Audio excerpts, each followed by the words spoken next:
विद्यार्थी मित्र, आपण अभ्यासत आहोत धातु विज्ञान म्हणजेच मेटलर्जी हा पाठ। या पाठामध्ये आज आपल्याला कमी अभिक्रियाशील धातूंचं निष्कर्षण कसं करतात याबद्दल अभ्यासायचं। या अगोदर आपण धातु विज्ञान म्हणजे काय हे जाणून घेतलं आणि खनिजापासून सोयीस्कररित्या आपल्या फायद्यासाठी धातूंचं निष्कर्षण करणे, त्यांचं शुद्धीकरण करणे, आपल्या उपयोगासाठी हे सगळं करून जे विज्ञान आणि तंत्रज्ञान वापरलं जातं त्याला आपण धातु विज्ञान म्हणतो। म्हणजेच काय, खनिजांपासून धातूंचं निष्कर्षण व उपयोग यांच्यासाठी शुद्धीकरणासंबंधीचं विज्ञान आणि तंत्रज्ञान म्हणजे धातु विज्ञान असतं। आणि वेगवेगळे धातू निसर्गामध्ये कसे संयोगाच्या स्थितीमध्ये आढळतात, संयोगाच्या स्थितीमध्ये आढळलेल्या धातूंचं निष्कर्षण करून धातू मिळवून वेगवेगळ्या उपयोगासाठी धातूंचा वापर आपण कशा पद्धतीने करतो याबद्दल आपण अवगत आहात, आपल्याला ही माहिती आहे। आणि मग निसर्गामध्ये काही धातू मुक्त स्थितीमध्ये आढळतात। कोणते धातू? जे क्रियाशील नाहीत ते, किंवा कमी क्रियाशील असणारे काही धातू जे निसर्गामध्ये त्यांच्या मुक्त अवस्थेमध्ये आढळतात, असे फार थोडे आहेत। जास्तीत जास्त धातू कसे आहेत? जे संयोगाच्या स्थितीमध्ये आढळतात। आणि म्हणून आपल्याला संयोगाच्या स्थितीत आढळणाऱ्या धातूंचं त्यांच्या मध्ये असणाऱ्या अशुद्धी वेगळ्या करून धातू मिळवण्याचं जे शास्त्र आहे त्या शास्त्राला धातु विज्ञान म्हणतात। या अगोदर आपण मध्यम क्रियाशील धातूंबद्दल अभ्यासलं, आपण अभिक्रियाशीलतेची श्रेणी या अगोदर अभ्यासली। या अभिक्रियाशीलतेच्या श्रेणीमध्ये सर्वात वरच्या बाजूला जास्त क्रियाशील धातू होते, त्यामध्ये सर्वात वर कोण होता? पोटॅशियम, त्यानंतर होता सोडियम, त्यानंतर लिथियम, त्यानंतर कॅल्शियम। या त्या तिथं असणाऱ्या धातूंचा जर विचार केला तर हे चार धातू जास्त क्रियाशील। आणि त्याच्यानंतरचे खालचे कुठले होते? मॅग्नेशियम, ॲल्युमिनियम, झिंक, त्याच्यानंतर लोखंड, त्याच्यानंतर टिन आणि त्याच्यानंतर लेड म्हणजे शिशे। ह्या धातूंचा एक गट होता, ते कसले झाले? ते म्हणजे मध्यम क्रियाशील। आणि आता मध्यम क्रियाशीलतेच्या खाली असणारे जे चार धातू आहेत, कोणते कोणते ते चार धातू जे कमी क्रियाशील आहेत? ते कुठले कुठले? त्याच्यामध्ये एक कॉपर आहे म्हणजे तांबे, दुसरा मर्क्युरी आहे म्हणजे पारा, त्यानंतर सिल्व्हर आहे म्हणजे चांदी, आणि चौथा म्हणजे खालचा, खरं म्हणजे तीनच मध्यम क्रियाशील, चौथा म्हणजे सर्वात खाली असणारा सोने, तो क्रियाशीलच नाही। हे तीनच आहेत कमी क्रियाशील। आणि मग या कमी क्रियाशील धातूंपासून, यांच्या खनिजांपासून किंवा धातुकांपासून धातू कसा मिळवावा, त्यांचं निष्कर्षण कसं करावं हे आपल्याला अभ्यासायचे। या अगोदर आपण अभ्यासलं धातुकांमध्ये किंवा खनिजांमध्ये कार्बोनेटच्या स्वरूपामध्ये अशुद्ध असतात किंवा सल्फाईडच्या स्वरूपामध्ये अशुद्ध असतात आणि ऑक्साईडच्या स्वरूपामध्ये सुद्धा अशुद्ध असतात। परंतु ऑक्साईडच्या तुलनेनं कार्बोनेटच्या आणि सल्फाईडच्या स्वरूपामध्ये असणाऱ्या अशुद्धींना आपल्याला वेगळं करण्यासाठी जास्त प्रयत्न करावे लागतात। तुलनेनं ऑक्साईडची अशुद्धी आपल्याला सहजासहजी वेगळ्या करता येतात, हे आपण अभ्यासलं। आणि मग त्यासाठी दोन वेगवेगळ्या पद्धती आहेत, आपण मध्यम अभिक्रियाशील धातूंचं निष्कर्षण करताना अभ्यासल्या। त्यामध्ये एक भाजणे आहे आणि दुसरी निस्तापन आहे। भाजणे कशाला म्हणतात? ज्या धातुकांमध्ये सल्फाइड्स असतात, ज्या धातुकांमध्ये सल्फाइडच्या अशुद्धी आहेत, त्या सल्फाइडच्या अशुद्धींना ऑक्साईडमध्ये रूपांतरित करण्यासाठी अतिरिक्त हवेमध्ये त्याला खूप तापवतात आणि या प्रक्रियेला आपण भाजणे म्हणतो, आपण अभ्यासलं। झिंक सल्फाईडला ऑक्सिजनच्या सानिध्यात तापवल्यानंतर आपल्याला झिंक ऑक्साईड मिळतं आणि सल्फर डायऑक्साईड बाहेर जातो। ऑक्साईड मिळालं आणि नंतर ऑक्साईड मध्ये मिळाल्यानंतर आपल्याला त्याचं ऑक्साईड कसं वेगळं करायचंय, योग्य क्षपणक वापरून आपल्याला ऑक्साईड वेगळा करता येतो, हे माहितीये। त्यानंतर कार्बोनेटच्या स्वरूपामध्ये जर अशुद्ध असल्या तर ज्या धातुकांमध्ये कार्बोनेट आहे त्या कार्बोनेटच्या धातुकाला मर्यादित हवेमध्ये तीव्रपणे तापवतात आणि मर्यादित हवेमध्ये तीव्रपणे तापवल्यानंतर त्याच्यामधले कार्बोनेट बाहेर जातात आणि कार्बोनेट निघून गेले की नंतर ऑक्साईड शिल्लक राहतात. आपल्याला तेच करायचंय. ऑक्साईड मधल्या अशुद्धी सहज योग्य क्षपणकाचा वापर करून आपल्याला काढता येतात. मग आपण उदाहरण अभ्यासलं होतं झिंक कार्बोनेट. झिंक कार्बोनेट मध्ये त्याला तापवल्यानंतर त्याच्यामधून झिंक ऑक्साईड वेगळा झाला आणि कार्बन डायऑक्साईड शिल्लक राहिला आणि शेवटी नंतर शिल्लक राहिलेला झिंक ऑक्साईड आहे त्या झिंक ऑक्साईडचं क्षपण केलं. क्षपण म्हणजे काय? काढून टाकणे. काय काढून टाकलं? ZnO मधला O काढून टाकला म्हणजे ऑक्सिजन काढून टाकला. मग कोणता क्षपणक वापरला? म्हणजे काढून टाकणारा कोणता एखादा मूलद्रव्य त्याच्यासोबत रासायनिक अभिक्रिया केली.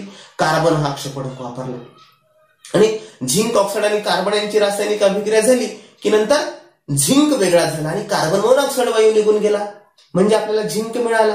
हे झालं मध्यम क्रियाशील. आता आपल्याला कमी क्रियाशील धातूंचं निष्कर्षण कसं करतात हे आपल्याला अभ्यासायचंय. आता कमी क्रियाशील म्हटल्यानंतर तर आपण हे 3 मूलद्रव्य, कुठले कुठले 3 मूलद्रव्य आता अभ्यासलेले, तांबे, मर्क्युरी आणि चांदी, हे कमी क्रियाशील आहेत. आता यांचं निष्कर्षण करण्यासाठी तसं तर निसर्गामध्ये मुक्त स्थितीमध्ये कोण आढळतात? जे क्रियाशीलच नाहीयेत, अत्यंत कमी क्रियाशील किंवा ते क्रियाशील नाहीत असेच आढळतात. कुठले कुठले? सोने एक आढळतो, थोड्याफार प्रमाणामध्ये चांदी आढळते, थोड्याफार प्रमाणामध्ये, आणि प्लॅटिनम आढळतो. प्लॅटिनम आणि सोने हे अत्यंत म्हणजे क्रियाशील नसलेलेच आहेत, तेच आढळतात मुक्त स्थितीमध्ये.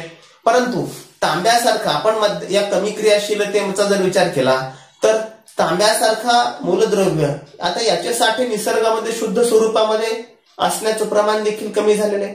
खरं म्हणजे आता भूगर्भामध्ये किंवा निसर्गाचाच भाग आहे भूकवच, म्हणजे भूकवचामध्ये किंवा निसर्गात काय राहिले शुद्ध? हवा सुद्धा शुद्ध राहिली नाही. हवेची गुणवत्ता बिघडायला लागलेली आणि मग तांब कुठून मिळणार आहे निसर्गामध्ये शुद्ध स्थितीमध्ये? म्हणून ते फारसं उरलेलं नाही निसर्गात, फारसं शुद्ध आता काही उरलेलं नाही. याचं कारण आपण आहे. आपण निसर्गाकडून जे जे घेतो, आपण धातू कशासाठी मिळवतो? आपल्या फायद्यासाठी, आपल्याला उपयोग करायचा आहे म्हणून ते मिळवतो. आणि हे सगळं करत असताना आपण निसर्गाची जी शुद्धता आहे त्या शुद्धतेला बाधा पोहोचवली माणसाने. आणि म्हणून निसर्गामध्ये तांब सुद्धा आता तांब्याचे साठे सुद्धा शुद्ध स्वरूपामध्ये कमी प्रमाणामध्ये शिल्लक राहिलेले आहेत. ते देखील तांबे सल्फाईडच्या स्वरूपामध्ये क्युप्रस सल्फाईड Cu2S म्हणजे क्युप्रस सल्फाईड Cu2S या क्युप्रस सल्फाईडच्या स्वरूपामध्ये निसर्गामध्ये तांबे आढळतं. आणि मग आता सल्फाईडच्या स्वरूपामध्ये असणाऱ्या अशुद्धी आपण या अगोदर वेगळ्या केल्या. त्याच्यासाठी कोणती पद्धती वापरली? मागे आपण मध्यम अभिक्रियाशील धातूंचं निष्कर्षण करत असताना एक पद्धती वापरली, त्याला आपण भाजणे, रोस्टिंग असं म्हटलं.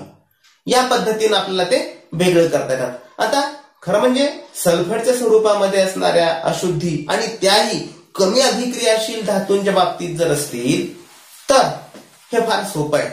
फक्त काय करायचं, याला या क्युप्रस सल्फाईडला हवेमध्ये तापवायचं, नुसतं तापवायचं. याला जर आपण गरम केलं तर याच्यामधून हे सल्फेट्स निघून जातात आणि आपल्याला ऑक्साईड मध्ये त्याचं रूपांतर करता येतं.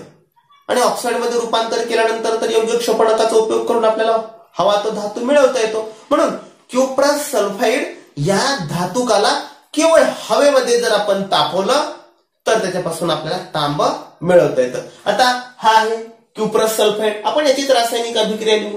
क्युप्रस सल्फाईडला हवेमध्ये तापवल्यानंतर आता ऑक्सिजनच्या सानिध्यामध्ये, कशी भरपूर ऑक्सिजन असला पाहिजे, ऑक्सिजनच्या सानिध्यामध्ये जर आपण याला तापवलं म्हणजे उष्णता द्या. इथं आपण वाटल्यास उष्णता लिहा किंवा असा ट्रायंगल काढला तरी आपल्याला उष्णता म्हणता येईल, तो काढलाच पाहिजे.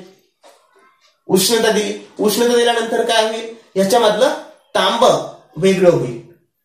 आणि अगोदर खरं म्हणजे सल्फाईड आहे, सल्फाईडचं ऑक्साईड मध्ये रूपांतर होईल म्हणजे कॉपर ऑक्साईड किंवा क्युप्रस ऑक्साईड Cu2O. आता इथं क्युप्रस ऑक्साईड तयार होईल.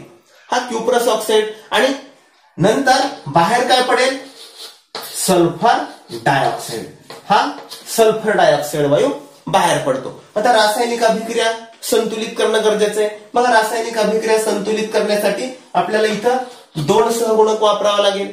2 सहगुणक वापरल्यानंतर सल्फर सुद्धा किती झाले, 2 झाले. इथं किती आहेत, सल्फर 1 आहे. म्हणजे आपल्याला इथं सुद्धा 2 सहगुणक वापरावं लागेल. आता इथं 2 सहगुणक वापरला. आता तांबे किती, इथं 2 लिहिल्यामुळे तांबे पण 2 झाले. इथं किती आहेत तांबे, Cu2.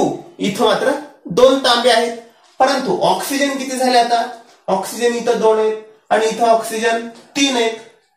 हे O2 आणि हा 1 3 म्हणजे इथे किती आहेत, 2 आहेत. आपल्याला 2 चे 3 करण्यासाठी काय करावं लागेल, 2 ला 3 न गुणावं लागेल, कारण 2 चे 3 होणारच नाही. 2 ला असा कोणताच अंक नाही ज्याला गुणल्यानंतर 3 येईल. म्हणून काय करावं लागेल, इथं 3 लिहावं लागेल. इकडे किती ऑक्सिजन, इथं हे 2 दोन्ही 4 आणि हा 1 5, 6 नाहीत ना. मग 6 होण्यासाठी काय करावं लागेल, इथं जर आपण 2 लिहिलं, 2 सहगुणक वापरला तर हे ऑक्सिजन झाले 2 आणि हे 2 दोन्ही 4 आणि 2 6 म्हणजे ऑक्सिजन संतुलित झाले. ही रासायनिक अभिक्रिया आपल्याला या पद्धतीनं संतुलित करता येईल. म्हणजे हे क्युप्रस सल्फाइडला ऑक्सिजनच्या सानिध्यामध्ये तापवल्यानंतर क्युप्रस ऑक्साईड मिळेल आणि सल्फर डायऑक्साईड वायू तयार होईल. त्यानंतर आता इथं तयार झालेला क्युप्रस ऑक्साईड आहे. त्या क्युप्रस ऑक्साईडला परत एकदा क्युप्रस सल्फाइड सोबत तापवायचं. म्हणजे काय, हा Cu2O क्युप्रस ऑक्साईड आणि याला कशासोबत तापवायचं, क्युप्रस सल्फाइड सोबत याला परत एकदा उष्णता द्यायची. म्हणजे काय होईल, याला उष्णता दिल्यानंतर आपल्याला तांब शिल्लक राहील, तांब मिळेल. आणि आपल्याला हेच करायचंय, याच्यामधून काय वेगळं करायचंय, तांब वेगळं करायचंय आणि सल्फर डायऑक्साईड वायू बाहेर पडेल. आता रासायनिक अभिक्रिया संतुलित करण्यासाठी आपल्याला योग्य सहगुणकाचा वापर जर केला, या ठिकाणी 2 सहगुणक वापरावा लागेल आणि इथं मात्र तांबे 6Cu, कारण इथे किती झाले, 4 झाले आणि हे 2 6 आहेत. हे 2 दोन्ही 4 आणि हे 2 6 म्हणजे इथं 6 तांबे शिल्लक राहील. रासायनिक अभिक्रिया आपल्याला या पद्धतीनं संतुलित करता येईल. आपला उद्देश काय, कॉपर मिळवणे, तांबे मिळवणे. म्हणजे या पद्धतीनं सल्फाइडची अशुद्धी आपल्याला ऑक्साईड मध्ये रूपांतरित करून तांब मिळवता येईल. हा कसला आहे, कमी अभिक्रियाशील धातू आहे. त्याच्यानंतर आपल्याला प्रश्न विचारलेला आहे सिन्नाबार. सिन्नाबार म्हणजे काय, मर्क्युरिक सल्फाइड. सिन्नाबार पासून आपल्याला पारा कसा मिळवता येईल असं विचारलेले. याच पद्धतीने आपल्याला पारा मिळवता येईल. सिन्नाबार म्हणजे काय, HGS पासून कसं मिळवायचा पारा. आता HGS म्हणजे सिन्नाबार, याला सुद्धा आपल्याला काय करायचं, सल्फाइडच्या स्वरूपामध्ये अशुद्धी आहे. या सल्फाइडच्या स्वरूपामधल्या अशुद्धींना ऑक्सिजन सोबत तापवल्यानंतर, तीव्र ऑक्सिजन सोबत त्याला तापवायचं. ऑक्सिजन सोबत तापवल्यानंतर याच्यापासून काय होईल, मर्क्युरिक ऑक्साईड आपल्याला मिळेल. म्हणजे कोणता, HgO मर्क्युरिक ऑक्साईड. आणि बाहेर काय पडेल, सल्फर डायऑक्साईड वायू, कारण ज्याच्यामध्ये सल्फाइड आहे त्याच्यामधून सल्फर डायऑक्साईड वायू बाहेर पडेल. रासायनिक अभिक्रिया संतुलित करण्यासाठी इथं 2 सहगुणक वापरला तर इथं पण मर्क्युरिक ऑक्साईड किती आहेत, इथं Hg2 झाले. इथं आपल्याला 2 सहगुणक वापरला तर रासायनिक अभिक्रिया संतुलित झाली का बघा. आपण सल्फर 2 आहेत, इकडे किती आहेत, सल्फर S एकच आहे म्हणजे इथं पण 2 लिहावं लागेल. मग इथं 2 लिहिले ऑक्सिजन झाले, 2 दोन्ही 4 आणि इथले 2 6, इकडे किती आहेत, 3 दोन्ही 6 ऑक्सिजन झाले. इथं पण उष्णता द्यावी लागेल. हे झालं आता ऑक्साईडच्या स्वरूपामध्ये. आता ऑक्साईडच्या स्वरूपामध्ये मिळाल्यानंतर आपल्याला काय करता येईल, ऑक्साईडच्या स्वरूपामध्ये मिळाले त्याला उष्णता द्यायची मर्क्युरिक ऑक्साईडला. आपण ही रासायनिक अभिक्रियाच्या अगोदर 8वीला असताना सुद्धा अभ्यासलेली आहे. हे मर्क्युरिक ऑक्साईड, मर्क्युरिक ऑक्साईडला फक्त याचं अपघटन करायचं म्हणजे उष्णता द्यायची. मर्क्युरिक ऑक्साईडचं अपघटन केल्यानंतर काय होतं, त्याच्यामधला मर्क्युरी वेगळा होतो आणि ऑक्सिजन शिल्लक राहतो. हा मर्क्युरी आणि ऑक्सिजन. बघा रासायनिक अभिक्रिया संतुलित करा. इथं 2 आहेत Hg, इकडे किती आहेत, 1 आहेत. म्हणजे 2 होण्यासाठी काय करावं लागेल, इथं 2 लिहावं लागेल. ऑक्सिजन 2 आहेत, इकडे ऑक्सिजन 2 आहेत. रासायनिक अभिक्रिया संतुलित झाली. लक्षात येते. आता या पद्धतीने आपल्याला कमी अभिक्रियाशील धातूंचं निष्कर्षण करता येईल. आता परीक्षेमध्ये तुम्हाला मुद्दाम विचारतील सिन्नाबार म्हणजे काय, किंवा त्याचं रेणुसूत्र लिहा, धातुकाचं किंवा सिन्नाबार पासून पारा कसा मिळवतात याबद्दल तर विचारतील. पुस्तकामध्ये डोकं चालवा म्हटलेले. मग हे आपण जर विचार केला आणि हे आपण मागच अपघटन अभिक्रियेचे प्रकार अभ्यासत असताना अभ्यासलेले, या पद्धतीने आपल्याला हे सगळं करता येईल. आणि आता एक छोटा मुद्दा आहे, धातूचं शुद्धीकरण म्हणजे काय. खरं आतापर्यंत आपण ज्या पद्धती अभ्यासल्या या कशासाठी अभ्यासल्या, धातू मिळवण्यासाठी. वेगवेगळ्या पद्धती अभ्यासल्या, सहंतीकरण अभ्यासली, चुंबकीय विलगीकरण अभ्यासली, अपक्षालन अभ्यासली, फेनतरण पद्धती अभ्यासली आणि वेगवेगळ्या पद्धतीने निष्कर्षण केलं. आता हे भाजणे, निस्तापन हे सुद्धा काय आहे, शुद्धीकरणाच्याच पद्धती आहेत. हे सगळं करत असताना सुद्धा आपल्याला जो धातू मिळतो तो धातू, मिळालेला धातू फार शुद्ध असेलच असं नाही. आता का नाही फार शुद्ध? कारण त्याच्यामध्ये थोड्याफार प्रमाणामध्ये तरी अशुद्धी असतात आणि आपल्याला शुद्ध स्वरूपामध्ये जर धातू मिळवायचा असेल तर थोड्याफार प्रमाणातल्या अशुद्धी बाजूला करण्यासाठी विद्युत अपघटन हीच पद्धती वापरावी लागते. या विद्युत अपघटनी पद्धतीनंच आपल्याला शुद्ध स्वरूपामध्ये धातू मिळवता येतो. कशाला म्हणतात विद्युत अपघटन पद्धती? विद्युत अपघटनीमध्ये त्याच्या क्षाराचं द्रावण घेऊन त्यामधून जर विद्युत धारा प्रवाहित केली तर विद्युत धारा प्रवाहित केल्यानंतर विद्युत अपघटनीमध्ये आपण 2 इलेक्ट्रोड वापरतो, एक कॅथोड आणि दुसरा एनोड. तर त्या ठिकाणी कॅथोडवर धातूचा थर जमा होतो आणि एनोड पाशी वायू मुक्त होतो. आपण याच्या अगोदर अभ्यासलं अल्युमिनियमचं इलेक्ट्रोलिसिस करत असताना. म्हणजे मिळवण्यासाठी आपल्याला विद्युत अपघटनी क्षपण हीच पद्धती वापरावी लागते आणि विद्युत अपघटनी पद्धतीनं आपल्याला शुद्ध स्वरूपामध्ये धातू मिळवता येतो. याचा अर्थ हा जास्त शुद्ध नसतो म्हणून आपल्याला आणखी शुद्ध करण्यासाठी हे सगळं करणं गरजेचं आहे. खरं म्हणजे निसर्गामध्ये आता शुद्धतेचं प्रमाण दिवसेंदिवस कमी होत चाललेले, म्हणून तर आपल्याला धातू शुद्ध मिळत नाही, भाजीपाला मिळत नाही, पाणी शुद्ध मिळत नाही, ऑक्सिजन मिळत नाही, रोगराई वाढली, हवेचं प्रदूषण वाढलं, पाण्याचं प्रदूषण वाढलं. म्हणजे या सगळ्यांचं कारण काय?